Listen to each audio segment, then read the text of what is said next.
Assalamualaikum warahmatullahi wabarakatuh.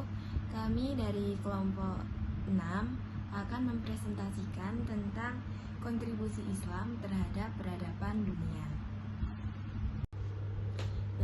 Berikut nama-nama anggota dari kelompok kami, yakni Afifah Roitul Jannah, Dinar Cahyani Lintang Purwantoro, Dwi Susanti Ramadhani, Intan Permatasari, dan juga Miftahul Hidayah. Baik, yang pertama saya akan menjelaskan tentang jejak peradaban Islam dalam peradaban modern. Dalam bahasa Indonesia, peradaban itu memiliki arti kemajuan lahir batin. Nah, kemajuan yang dimaksud ini yakni kecerdasan dan juga kebudayaan. Dan dalam bahasa Arab, peradaban merupakan serapan dari bahasa Arab al-adab, yang secara umum kata adab ini dimaknai dengan seluruh aktivitas manusia yang bersumber dari perilaku yang terpuji. Nah, masih mengenai tentang pembahasan jejak peradaban Islam dalam peradaban modern. Nah, sekitar abad 7 sampai abad 13 Masehi, umat Islam menorehkan kegemilangan peradaban. Banyak ilmuwan muslim yang menjadi pelopor perkembangan ilmu pengetahuan di berbagai bidang, yang diantaranya itu seperti Jabir bin Hayyan yang menemukan alat-alat kimia dari logam dan juga kaca. Dan yang kedua ada Muhammad bin Musa al-Khwarizmi yang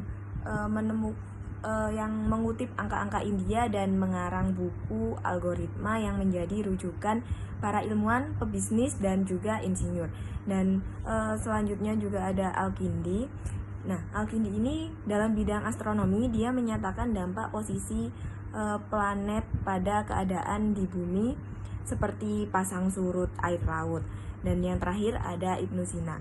Dan beliau ini ilmuwan yang pertama kali menemukan cara pengobatan dan menyuntikkan obat di bawah kulit, seperti itu.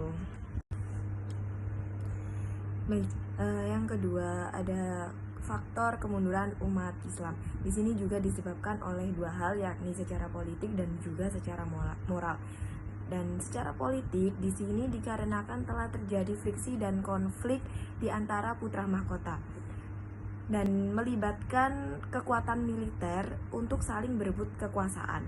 Dan parahnya, pemerintah pusat tidak mampu mengatasi pemberontakan ini dikarenakan kehilangan otoritas dan kewibawaan politiknya. Dan yang kedua ada secara moral.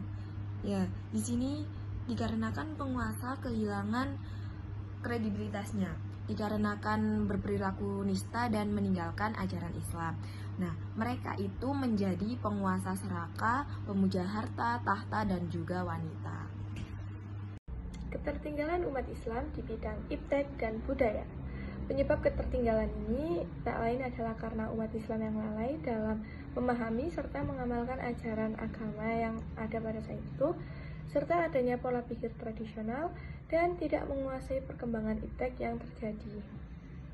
Disebutkan dalam jurnal sains yang bergengsi Nature pada tahun 2006, disebutkan bahwa perkembangan sains di dunia Islam tak merata kemajuannya. Kemunduran di bidang iptek ini menyebabkan negara-negara berpendudukan mayoritas muslim tidak bisa membuat rakyatnya makmur meskipun dalam jumlah sumber daya alam yang melimpah. Dampak lain ketidakkemampuan menguasai perkembangan teknologi adalah umat Islam kehilangan harga diri dan kepercayaan diri. Beberapa di antara mereka kemudian menjadi pengikut budaya negara barat. Mereka menyerap begitu saja nilai-nilai, ideologi, dan budaya material atau materi dan sekular atau bisa disebut anti Tuhan melalui kemajuan teknologi informasi dan media komunikasi barat. Akibatnya krisis sosial moral dan kejiwaan melanda sebagian besar bangsa-bangsa muslim. Kenyataan memprihatinkan ini membuat umat Islam yang mewarisi ajaran suci ilahiyah, peradaban dan iptek Islam yang jaya di masa lalu justru kini terpuruk di negerinya sendiri, yang sebenarnya kaya sumber daya alamnya namun miskin kualitas sumber daya manusianya atau pendidikan dan ipteknya. Kualitas sumber daya manusianya dan bahwa fakta 80% kekayaan dunia hanya dikuasai oleh 20% penduduk kaya di negara-negara maju. Sementara 80% penduduk di dunia di negara-negara miskin hanya memperebutkan remah-remah sisa makanan pesta pora negara-negara maju. C. Menuju kebangkitan umat Islam. Terdapat dua aspek yang mempertimbangkan kebangkitan umat Islam, yaitu aspek internal dan aspek eksternal. Aspek internal adalah semangat bangkit dari keterpurukan umat Islam dapat dimulai dari potensi internal yang dimiliki oleh umat Islam. Potensi-potensi tersebut didasarkan oleh pemahaman Al-Quran dan hadis Nabi. Selanjutnya adalah B. Aspek eksternal. Umat Islam seharusnya tidak menutup diri dari tradisi dan ilmu yang datang dari non-muslim. Hal itu dikarenakan akal yang dimiliki mereka hakikatnya adalah ciptaan dan anugerah dari Allah yang Maha Esa. D. Potret Nusantara. Potret kebudayaan Islam di Nusantara. Yang pertama yaitu Islam Nusantara. Islam Nusantara atau IN terdiri dari dua kata yang memiliki arti penyerahan, kepatuhan, ketundukan, dan perdamaian.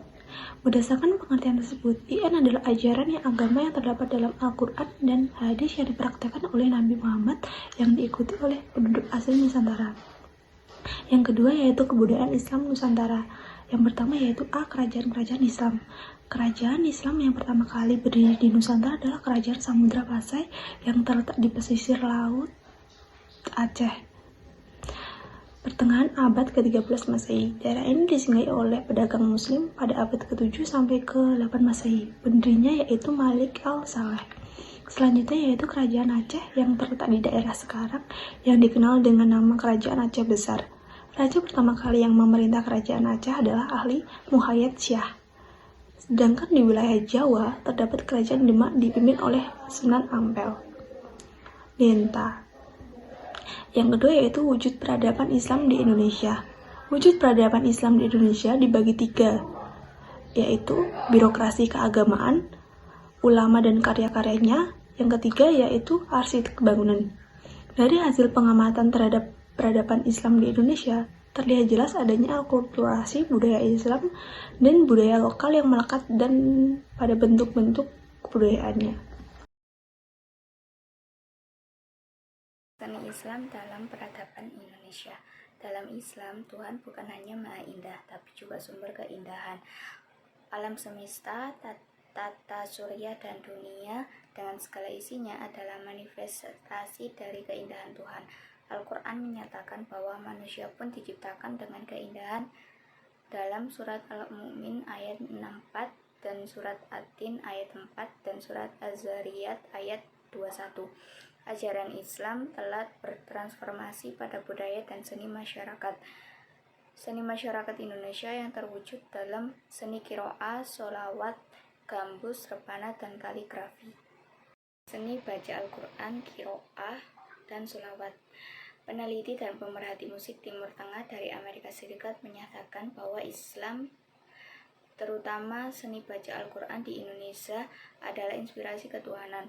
Dan menariknya, kata resum sejak zaman Nabi Muhammad hingga modern, seni baca Al-Quran ini belum pernah berubah. Sama dengan kekuatan qiraah, seni Islam lainnya yang bersifat lifetime atau sepanjang zaman adalah sholawatan. Bila seni qiraah kuat bertahan sebagai manifestasi keimanan kepada Allah, seni sholawat bertahan sebagai bukti kecintaan kepada Nabi Muhammad SAW. Keduanya tetap bertahan dalam wujudnya yang asli selama 14 abad. Menurutnya, hal ini terjadi karena keduanya sebuah divine inspiration, seni yang berasal dari inspirasi ketuhanan. Keindahan seni bacaannya dari melakukan ayat-ayat sucinya dan kecintaan para nabinya. Musik gembus dan rebana. Musik Islam di Indonesia merupakan identitas dan kekhasan seiring dengan penyebaran Islam yang dibawa para sufi, ulama, dan pedagang Arab. Salah satunya adalah musik gambus dan rebana. Ada beberapa grup musik gambus dan rebana yang terkenal di Indonesia. Musik modern Islami. Musik Islam tidak hanya hidup dalam habitatnya sendiri. Beberapa musik sekuler mencoba terjun ke musik dakwah Islam. Seni kaligrafi. Pengaruh Islam pada seni Indonesia juga terdapat dalam seni tulis, yaitu kaligrafi Al-Quran dan Al-Hadis, yang sudah berkembang sejak abad ke-12 Masehi beriringan dengan munculnya kerajaan-kerajaan Islam di beberapa wilayah Indonesia. Perkembangan seni kaligrafi di Indonesia juga sangat mempengaruhi perkembangan arsitektur yang telah mendorong lahirnya kreasi-kreasi bangunan yang sesuai dengan kebutuhan masyarakat Islam. Setiap daerah Indonesia cenderung memiliki gaya arsitektur yang berbeda.